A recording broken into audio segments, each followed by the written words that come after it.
এখন আরেকটি মাসআলা শুনবো যে এক সফরে একাধিক উমরা করা যায় কিনা। প্রথমে আপনি কিন্তু একটা উমরা করে ফেললেন, হোটেলে চলে গেলেন, এক সফরে পরবর্তীতে আপনি চাইলেন যে আরো উমরা করব, এটা করা যাবে কিনা।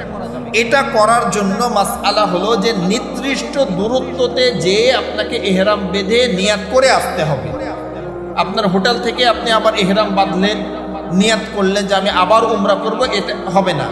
আপনাকে নির্দিষ্ট দূরত্বে যেতে হবে। কাবা শরীফের যে এরিয়া আছে এই এরিয়ার বাইরে যে ইহরাম বেঁধে নিয়াত করে যদি আসেন তাহলে আপনার আর একটা উমরা হবে। তো সাধারণত আমাদেরকে তাইফ শহরে নিয়ে যাই দেখতে, তো তাইফে একটা মসজিদ আছে, ওখান থেকে ইহরাম বেঁধে আবার আমরা এসে দ্বিতীয় উমরা করি। তো আমি 2 বার গিয়েছিলাম, যে বাংলাদেশ থেকে 1.5 লক্ষ টাকা খরচ করে এসেছি।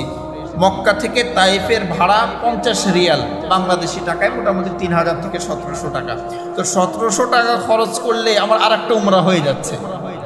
তা আমি এত দূর থেকে আসলাম, 1700 টাকার মায়া করে কি করব। আবার আরেকবার যে ওখান থেকে নিয়াত করে এসে আপনি আরেকটা উমরা করতে পারবেন। আরেকটা এখানে মাসআলা আছে যে মসজিদে আয়েশা নামে একটা মসজিদ আছে, এই মসজিদ থেকে নিয়াত করে ইহরাম বেঁধে আসলে উমরা হবে কিনা। এখানে ইমামদের কিছু মতভেদ আছে।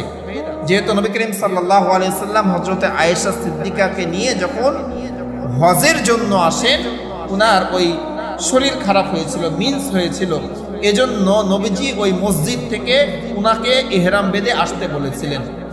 তো কিছু কিছু আলেমের মত হলো যে যেহেতু ওটা নির্দিষ্ট আয়েশা সিদ্দিকার জন্য আমরা করলে হবে না। আবার কিছু আলেমের মত হলো যে নবীজি তো বলেন নাই যে এটা শুধু আয়েশার জন্য। কথা বুঝে এসছে? নবীজি তো বলেন নাই যে এটা শুধু আয়েশার জন্য।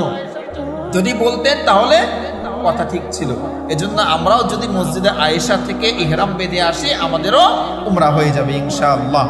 এইভাবে আমরা একাধিক উমরা করতে পারি, একবার হজের সফরে যেয়ে একাধিক উমরা করতে পারি।